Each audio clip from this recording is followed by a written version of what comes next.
Call of Duty World War II is, for the most part, an excellent game and a return to form for the series. It eliminates many of the gimmicks present in recent games in favor of an old-fashioned run-and-gun style of play, which works on numerous levels. The campaign mode, though short, is full of thrills, and the zombies mode is spectacular as always. However, as with any game, there are some serious issues, and they need to be discussed so you know what you're getting into. Here are the worst things about Call of Duty World War II. As with many multiplayer games released these days, Call of Duty World War II features loot boxes, known in-game as supply drops, which provide you with various items.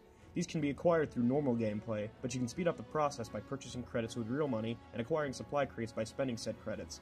The rewards inside these crates are all cosmetic and have no effect on gameplay, but the fact that microtransactions are in a full-price game on day one is sure to rub many people the wrong way. To top it all off, you can see other players opening their own supply crates in headquarters mode, and there's even a mission to do this, obviously a way for Activision to encourage buying them. It's shady, slimy, and leaves a pretty bad taste. As with every Call of Duty, hit detection in World War II seems off and, at times, frustratingly bad. Some of your bullets will simply not connect, while in other situations your enemy will kill you in 1 or 2 shots while it takes you 15 with an identical weapon. This system is not up to snuff when compared to other multiplayer FPS games, and definitely needs some fine-tuning. Though multiplayer remains fun and addicting, in spite of this issue may cause the game to lose players over time, and should be a top priority for Activision. I decided to make this the most lengthy part of the video, and it's because it's something I care quite a bit about, because I am myself a World War II buff.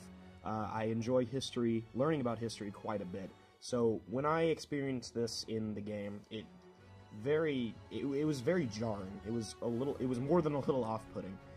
In a nutshell, there is quite a bit of censorship in this game, both in terms of how World War II actually played out, and how each faction was depicted.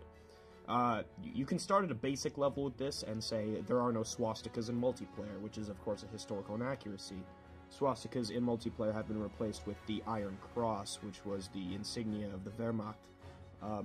Not seeing swastikas plastered everywhere, especially in France and Germany itself, is inaccurate. The swastika was everywhere. It was a major component of German propaganda at the time, so not seeing it is very jarring. It's just not logical. It makes no sense. It's not historically accurate.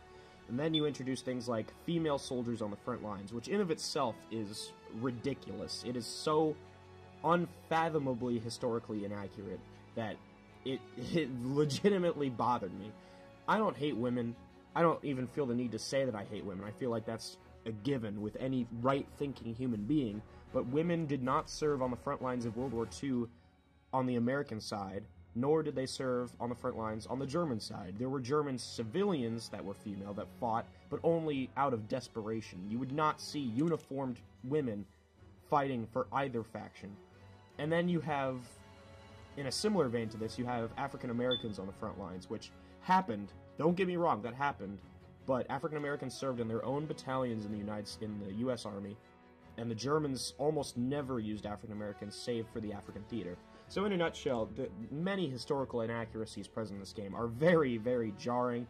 They bother the hell out of me, and they make the experience feel like a watered-down, casual World War II experience, rather than depicting the gritty, depressing reality that this was a war with lots of, sexism, racism, classism, all sorts of discrimination, and that was a major component of the war on all sides. Despite the campaign's overall enjoyment and inclusion of a lot of fun set pieces, its overall length brings it down significantly. When I first experienced this, I was a little disappointed because I reached the end of the game and I simply wanted more. The campaign was enjoyable enough for me that I wanted more missions. I wanted to see more of the war. I wanted more variety. The spy mission was a good inclusion. It was a nice break from the action. But the campaign is simply too short. It runs about 6 hours. It took me 6.5 hours on Hardened. It'll probably take people that are a lot better at Call of Duty than me much less time than that to complete the campaign. It's just simply too short, guys. I need more World War II in my life. And this campaign, as enjoyable as it is simply not long enough for me to really digest. It's just a set piece after set piece, World War II highlight after World War II highlight, and then the credits run. That's basically the campaign.